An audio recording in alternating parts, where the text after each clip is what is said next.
এই পৃথিবীতে মৃত্যুর ভাবনা, মৃত্যুর কথা যার স্মরণ থাকে না, মৃত্যুর কথা যার মনে নাই, তার জীবনটাই নাফরমানের জীবন হইতে পারে।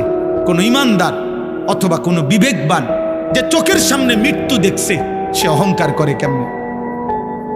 যে চোখের সামনে অনিশ্চিত মৃত্যু দেখে, সে দুনিয়া নিয়া এত পাগল পারা হয় কেন? আল্লাহ বলেন, আমার সামনে মাথা নুয়ে থাকবে আর বলবে, আল্লাহ আমি সব দেখছি, জাহান্নামের আযাব দেখছি, আমার দুনিয়ায় ফেরত দেন।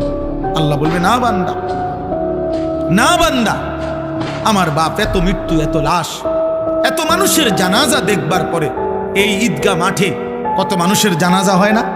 কথা বলেন না? আপনাদের কবরস্থান নাই? এখানে একজন মানুষ আছেন যে কোনোদিন কবর দেখেন নাই? বলে না ভাই? একজন মানুষ আছে যে কখনো লাশ দেখে নাই, কোনো জানাজা পড়ে নাই? এত মৃত্যু, এত লাশ, এত জানাজা, আমাদের একটা বারও যদি আখেরাত মনে না করায়, এর কেমন শক্ত পাষাণ দিল হইল বাপ।